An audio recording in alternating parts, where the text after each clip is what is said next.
Hello everyone, welcome to my channel success tips. তোমরা অনেকেই জানতে চেয়েছিলে যে আইডিসি ইকোনমিক্সের সাজেশন কি হবে। এটা বলাটা খুব ডিফিকাল্ট। তো বলবে যে ম্যাম এই ডিফিকাল্ট কথাটা বলতে আসলেন। ডিফিকাল্ট কথাটাই বলতে আসলাম, তার কারণ হচ্ছে সত্যিই ডিফিকাল্ট। তবে যেটা হতে পারে যে তোমরা যেটা করতে পারো সেটা হচ্ছে আইডিসির কোশ্চেন পেপারটা কে বানাবে সেটা বোঝো। কলেজের স্যার ম্যাডাম তাদেরকে একটু রিকোয়েস্ট করো, একদম হাতে পায়ে ধরো যে কিচ্ছু বলে দিন, বা বইটা নিয়ে গিয়ে তাদেরকে জিজ্ঞেস করো যে এটা পড়বো ওটা পড়বো, তখন কিন্তু কিছু না কিছু উনি বলে দেবেন। আর যেহেতু কোশ্চেনটা ওনারা করেছেন তাই পুরোটাই ডিপেন্ড করছে ওনারা কী কোশ্চেন করছেন সেটার উপরে।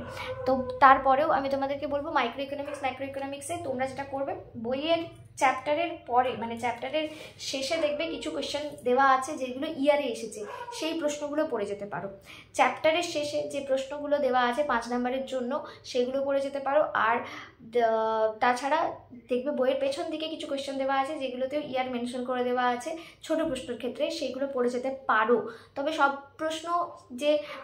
প্রশ্ন বলতে তার বাইরে কোনো টপিক আসবে না এটা বলা যায় না, কারণ এটা তো কলেজের উপর ডিপেন্ড করছে। তো কলেজ যদি কিছু ইম্পর্টেন্ট কিছু দিয়ে থাকে সেটা তুমি যেই স্যার বা ম্যাডামের কাছে পড়ো তাকে দিতে পারো, তিনি কোয়েশ্চেন আনসার বানিয়ে দিতে পারেন। এইটুকুই তোমাদেরকে বলতে পারি। আর এর থেকে বেশি কিছু হেল্প করতে সত্যিই পারবো না, তার কারণ সত্যিই আমি তো আর তোমাকে কলেজে যিনি পড়ান তার তো মনের ভিতরে ঢুকতে পারবো না। ইকোনমিক্সে প্রচুর ইম্পর্টেন্ট টপিক আছে, আর তোমাদের সিলেবাসটা মানে একটা পাহাড় সমান বা একটা সমুদ্র সমান।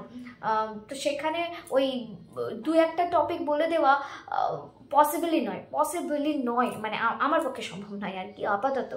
তো সেই জন্য আমি তোমাদেরকে যেটুকু বললাম ওইটুকুই করো, কলেজে যাও, স্যার বা ম্যাডামকে বলো। আর নয়তো ওই এর পেছনে যে প্রশ্নগুলো আছে সেই প্রশ্নগুলোই প্রত্যেকটা চ্যাপ্টার থেকে 2-4টে করে দেখে যাও, অন্তত কিছু না কিছু কমন পেয়ে যাবে। এইটুকুই বলতে পারি।